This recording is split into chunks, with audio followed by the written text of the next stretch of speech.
All right, systems. As many of you may have had limited training in this because of the way medicine is actually taught, even though we have been exposed to systems as the circulatory system or the nervous system. But in actual work situations, our exposure to this idea of systems is usually held in a much more business orientation. And your exposure, if it's anything like mine, has been minimal and most likely a grand total of 0.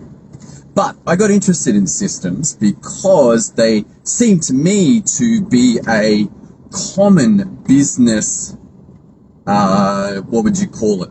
Like wisdom. People would say, hey, use a system, get your systems in place, make it happen using a system. And I'm like, why are all of these people saying use systems? And I was learned that through an ability to be shown what happens if you don't use it. Now, this was not my mistake. This was another businessman's mistake, Garrett J. White. And he said 2018 had something like 18 people on payroll, no systems. And it was chaos. It was absolute chaos. And I was like, oh, and he said, now his words were process before people. And we'll get to why that might be important when we look at system structure and function. But his advice was get your processes in place and then put people into them. And as I researched more around system design, this was a very common thing. Expecting people to be able to do systems and build their own processes is foolish. Most people have had limited training, even if they've been in business jobs. So don't feel bad that if you're a doctor and you don't know this system stuff, it's endemic. Hardly anyone understands it. But as I went along, I was like, okay, what are we dealing with here? We clearly had this idea of a system, whatever that is, and then an idea of a process, which was, to me, some set of steps that got taken. It was like, hey, do this, and then do this, and then do this. Then there was another idea around templates. So a template being something that I could use to reduce the amount of time required to get a particular outcome. And then this last idea of outcomes or results. And I was struggling with this. This was going down while I was dealing with an APRA complaint, which was horrendous, so stressful. But in the gaps between submitting my work to the lawyers, I would then have all this free time, and I'd just been coming off 12, 14, 16-hour days trying to sort out the mess that was this legal case. And then all of that energy started to get directed into, well, what is a system? And what I got to was that people use terms like systems and processes very loosely. Their definitions are not particularly tight. Processes, yes, but processes and systems often used the same. They're like, oh, I'm going to use a system, but really it's a process. It's do this, do this, do this. So what is a system? Well, what I came to was that a system is a series of processes that leads to defined results. Now, you can think of this a whole lot like a chocolate cake. If I want to bake a chocolate cake, then I should use a recipe that tells me what ingredients to get, how to put them together, and how to put it in the oven for how long, at what temperature. That is a system that generates a chocolate cake.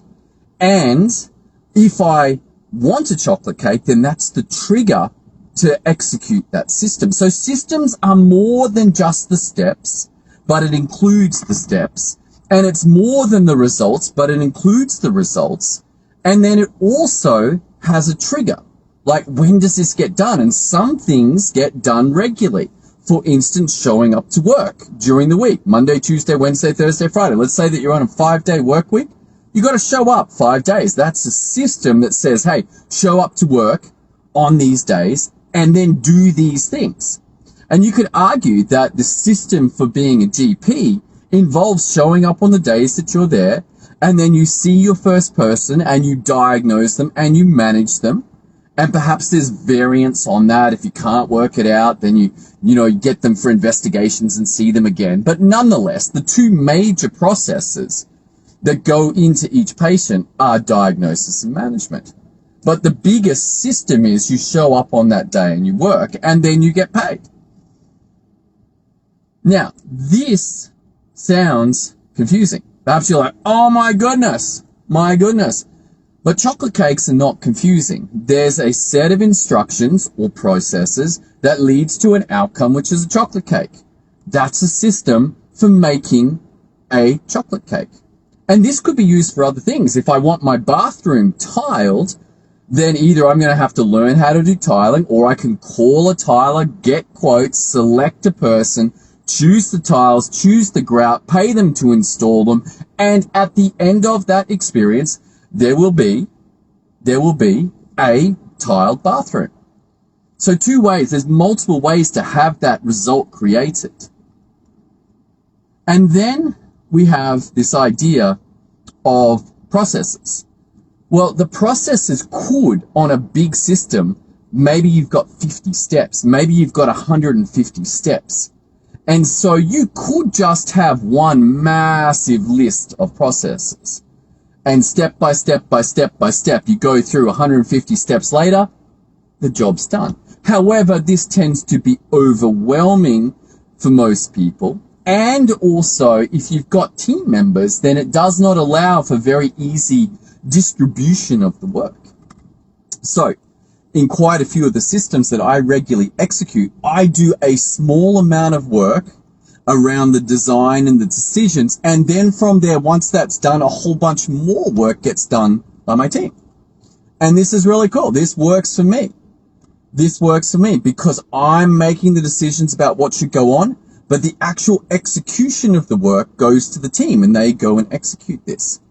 But by dividing up the processes, instead of just having one giant one where we can't tell who is assigned to what, by splitting them up and saying, all right, Tom, you do this bit and you're assigned to that, and then the team have the jobs underneath that go there, this allows for the distribution of work to your team.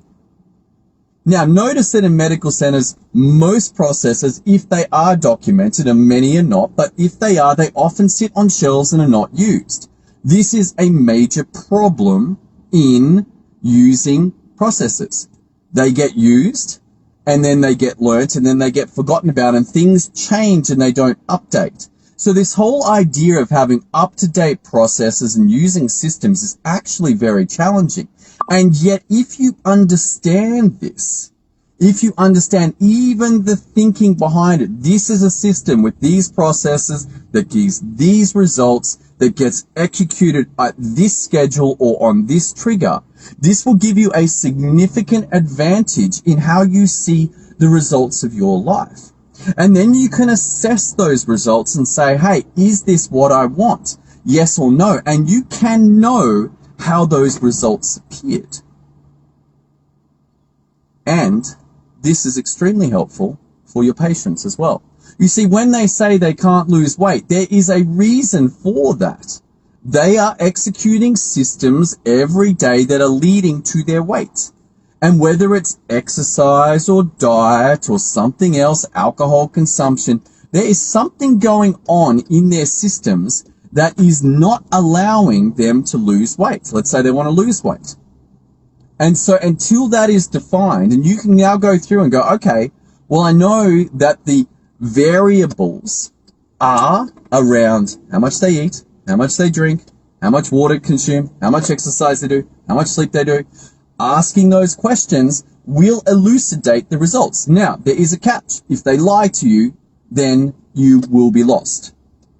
If they lie to you, you're not going to be able to work out what's going on. And be aware that they may hide things from you. So while not outright lying, they hide things and then you can't work out what's going on. But if you know what is going on in terms of creating a results, then you can think backwards about what processes went into that. What are they up to and how to get those results? If you can see what they're getting right now, then we know what to change. I hope you got some value from this. That's all I got. I got to go see some patients at a nursing home. But I hope you're having a great day. I look forward to seeing you on another episode very soon.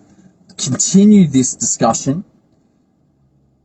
Systems are boring until you realize that they're incredibly powerful and that they define the results that everybody is getting in their lives today. All right.